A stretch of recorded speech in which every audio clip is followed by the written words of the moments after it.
Number 1 from science 1, gravitation. Gravitation में हमने पढ़ा what is mean by gravitation, earth gravity, Newton's law of gravitation. Gravitation कैसा पता चलता है, तो ये ऊपर फेंकी गई वस्तु जमीन पर आती है due to gravitational force.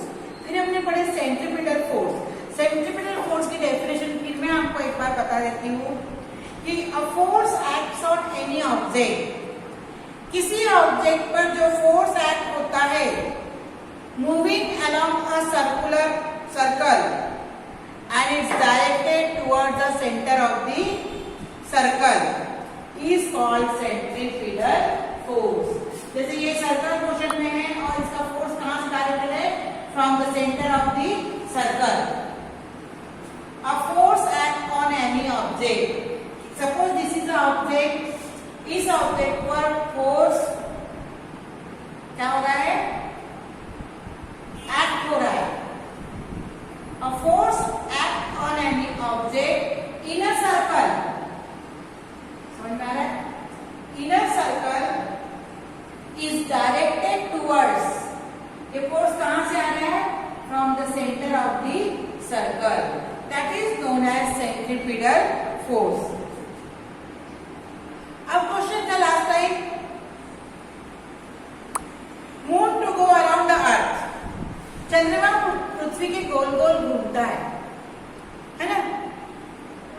There must be a force which is exerted on the moon and the force must be exerted by the earth. चंद्रमा पृथ्वी के गोल गोल रिवॉल्व राउंड करता है, तो वो वहां पे फोर्स होगा due to the force between the earth and the moon, it exert around the sun, और वो फोर्स कहां से आ रहा है, फ्रॉम द अर्थ। उसी प्रकार प्लैनेट्स सोलर सिस्टम में जो प्लैनेट्स है वो सूर्य के गोल गोल चक्कर जो घुमाते जैसे अर्थ भी, तो वो फोर्स कहां से आ रहा है, सब में यानी वो रिवॉल्व राउंड करने के लिए भी फोर्स की आवश्यकता होती है। The sun must be attracting the planets including earth towards itself. ये था सेंट्रीपिटल फोर्स कि चंद्रमा पृथ्वी के गोल घूमता है और उस घूमने के लिए जो फोर्स एक्सर्ट होता है या एक्ट होता है वो नेचुरली कहां से जाता है, from the earth. Like that सूर्य, sun, planets are attracted towards the sun, they revolve around the sun including earth। तो यहाँ पे जो फोर्स अट्रैक्ट होता है, एक्ट होता है या एक्सर्ट होता है, वो कहाँ से होता है, सन से। अब हम पढ़ेंगे केपलर्स लॉ। केपलर्स लॉ के 3 लॉ है, Kepler's first law, Kepler second law and Kepler third law. What is Kepler's law, मैं यहाँ पे पढ़ती हूँ, आप देख लीजिए। Planetary motion have been observed by astronomers, planets revolve around the sun, ये ऑब्जर्व किया एस्ट्रोनॉमर ने। Before Galileo, all observation of the planet position were made by the naked eye। Galileo के पहले जितने भी साइंटिस्ट आए सब खुली आंखों से सब देखते थे, जितना ऑब्जर्व कर लिया उसके अनुसार वो लोग अपना खुद मार्क बताते थे। By the 16th century, data were available about planetary position and motion। 16वीं शताब्दी से ही इसका डाटा मिला कि what is motion, what is planetary motion और उसकी पोजीशन क्या है। Johannes Kepler studied this data, Kepler ने डाटा स्टडी किया और उसके आधार पर उन्होंने Kepler's law of planetary motion बनाया। He state 3 laws describing planetary motion. These laws are known as Kepler's law of planetary motion। तो केपलर्स फर्स्ट लॉ क्या बताता है, केपलर का first law, the orbit of a planet is an ellipse with the sun at one of the foci. Diagram देखो ये कि the orbit of a planet, the orbit of a planet is an ellipse with the sun at one of the foci। ये देखो इस प्रकार से है, ये इस प्रकार से दिख रहा है, ये ऐसा, यहाँ पे ये सन है, तो ये ऑर्बिट गोल घूम रहे हैं इसके गोल गोल, तो वहां पे एक प्लैनेट है, दिख रहा है ये प्लैनेट, ये सन है, ये कौन है, प्लैनेट्स। तो वो जो घूम रहे गोल गोल, ये क्या कर रहे हैं, इसका प्लैनेट को घूमने के लिए,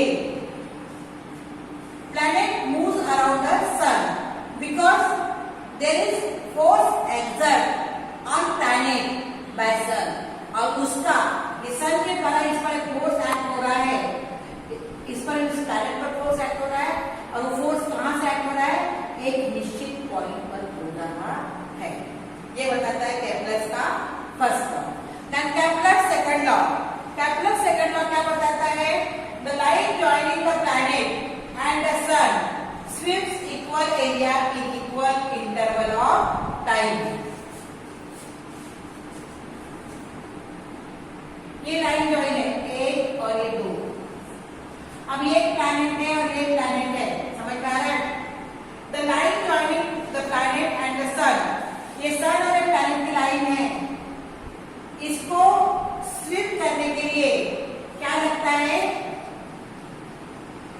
इक्वल टाइम एंड क्या लगता है, इक्वल टाइम और equal area, equal time and equal area.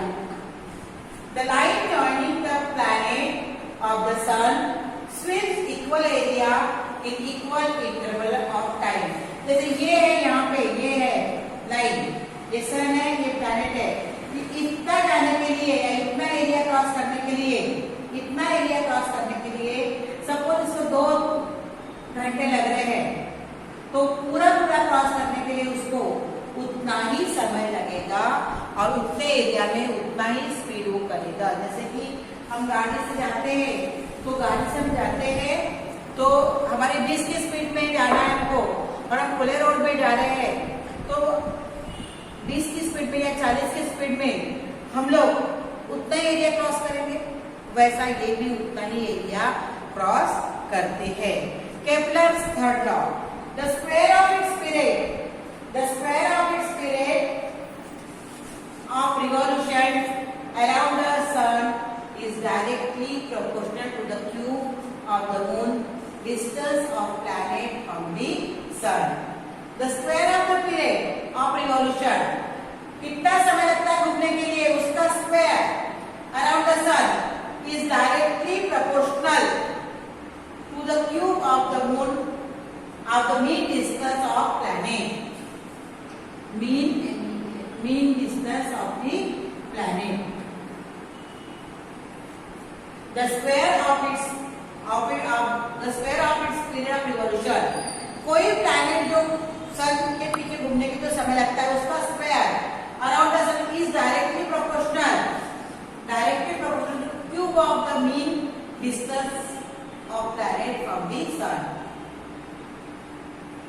इस सन सपोज सन है और ये प्लैनेट है, इनका कितना मीन डिस्टेंस दिखता है उसका क्यूब वो कहलाएगा। तो रिवॉल्यूशन को बताया टी स्क्वायर और इसको टाइम और ये रिवॉल्व हो रहा है क्या बताया आर क्यूब। तो T square upon R cube, तो टी स्क्वायर क्या है, रिवॉल्यूशन, तो पीरियड ऑफ रिवॉल्यूशन का स्क्वायर, देन ये क्या है, mean distance R cube is equal to K यानी constant. Kepler obtained these laws simply from the study of the position of planets obtained by regular observation. अब Kepler ने ये सब कहां से दिया कि प्लैनेट, हर प्लैनेट का रिवॉल्विंग का समय अलग अलग है ना, तो 365 दिन अर्थ को लगते, सबको अलग अलग दिन लगते, तो उसके आधार पर केपलर ने अपने 3 लॉ बनाया जिसको कहा था Kepler's law of planetary motion. He had no explanation as to why planet obey this law. पर तो क्यों ऐसा होता है कि ये प्लैनेटरी मोशन के जो लॉ उसने बताया क्यों होता है, कैसे होता है, ये उसने बताया नहीं। We'll see below how law of Newton's formulation is gravitation.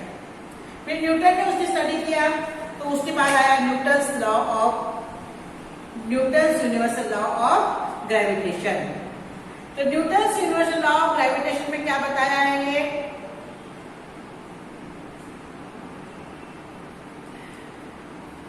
Newton ने क्या किया, न्यूटन्स लॉ ऑफ ग्रेविटेशन में न्यूटन ने क्या बोला, केपलर के लॉ की स्टडी किया कि उस केपलर क्या बता रहा है कि orbit of planet is an ellipse with the one of the focus, यानी एक सेंटर है, जैसे हमने बोला सेंटर है, वहां से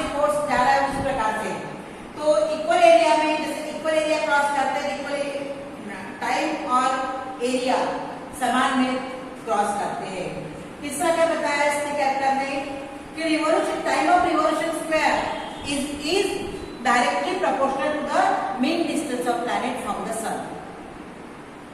किसी प्लैनेट को सन के गोल गोल घूमने के लिए जो टाइम लगता है उसका square is directly proportional to the mean distance of planet from the sun. It is T square upon R cube. T time for revolution and R mean distance. और ये हमेशा क्या होता है कांस्टेंट। अब इसको ध्यान में रखते हुए न्यूटन ने लॉ ऑफ यूनिवर्सल बताया, law Newton's universal law of gravitation. अब इसमें क्या बता रहे हो, according to this theory Newton's law of gravitation के अनुसार every object in the universe attract every other object with the definite force. कि प्रकृति में पाए जाने वाले, ब्रह्मांड में पाए जाने वाला कोई भी ऑब्जेक्ट दूसरे ऑब्जेक्ट को अपनी ओर आकर्षित करता है एक डेफिनेट फोर्स के माध्यम से। All objects can attract each other with a definite force. This force is directly proportional to the product of mass of two objects and is inversely proportional to the square of distance between them. And Newton's law of universal क्या बता रहा है, suppose ये object है और ये एक object है ना, तो each object in universe can attract each other in a definite force. कि प्रकृति में ब्रह्मांड में पाया जाने वाला सभी ऑब्जेक्ट, सभी वस्तु एक दूसरे से क्या होती है, अट्रैक्ट होती है एक डेफिनेट फोर्स के द्वारा। अब ये फोर्स जो होता है is directly proportional to product of mass of two object, is directly proportional to the one object का प्रोडक्ट, टू ऑब्जेक्ट का product, and inversely proportional to the square of distance between them.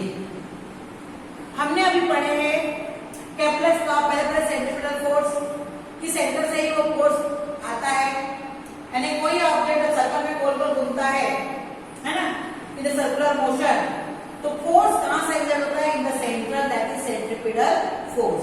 फिर Kepler's का first law, second law, third law. First law क्या बताता है, the first law Kepler's planetary motion क्या बता रहा है, the orbit of planet is an ellipse to the sun at one focus। ये क्या होता है, इसको फोर्स कहां से आ रहा है, सन से, तो उसके लिए क्या होगा, एक पॉइंट जिसको गोल गोल घूमेगा। सेकंड क्या बताया है कि प्लैनेट जब फोर्स, सन उसको फोर्स अट्रैक्ट करता है तो प्लैनेट जो होता है, कोई भी प्लैनेट वो जब स्विप करता है तो equal interval of time and equal area. जैसे सपोज उसको इतना डिस्टेंस तय करना है और इतना डिस्टेंस तय करने को 5 मिनट लग रहे हैं, तो आगे का भी इतना ही डिस्टेंस क्रॉस करने कितना मिनट लगेगा, 5 मिनट। तीसरा लॉ क्या बता रहा है, the square of its period of revolution around the sun, planet का, the square of period of revolution of planet around the sun is directly proportional to the cube of mean of distance planet. कि planet का जो सूर्य के गोल गोल घूमने का जो समय है उसका square is directly proportional to the mean distance of sun and planet. Then हमने पढ़े न्यूटन्स यूनिवर्सल लॉ। न्यूटन का यूनिवर्सल लॉ क्या बताता है कि every object in the universe can attract each other, is directly proportional to the product of mass and inversely proportional to the square of distance between them. Directly proportional to object, Newton का universal law क्या बताता है कि every object in the universe can attract each other and is directly proportional to object। जैसे तो एक है, ये है, से एक है, ये इस प्रकार से है, ये तो ये अट्रैक्ट करेंगे। अब इस डायरेक्टली प्रोपोर्शनल टू दी क्या होता है, मास ऑफ टू ऑब्जेक्ट इसका, and inversely proportional to the square of distance between the, इन दोनों के डिस्टेंस के बीच में क्या स्क्वायर है उसके अनुसार ये इनवर्सली प्रोपोर्शनल होगा। यहाँ मैंने तुमको केप्लर्स लॉ बताया, न्यूटन्स यूनिवर्सल लॉ बताया, आप ये दोनों याद कर लेना। एग्जाम में अक्सर 3 मार्क में केपलर्स लॉ आता है, एक मार्क में 3 लॉ लिखना पड़ता है और डिफाइन द टर्म, जैसे फिल इन द ब्लैंक्स में भी आ सकता है। फिल इन द ब्लैंक्स होती है ना कि every object in the universe can attract each other, ये तो फिल इन द ब्लैंक्स में भी आ सकता है, ट्रू फॉल्स में भी आ सकता है, से ट्रू और फॉल्स, है ना। इस प्रकार से आज अपना ये आधा लेसन तो हो गया है और आपको अगर कोई क्वेरीज होगी आप लेसन देखा कीजिए, पढ़ा कीजिए और साथ में किताब को भी रीड कीजिए। ठीक है, थैंक यू।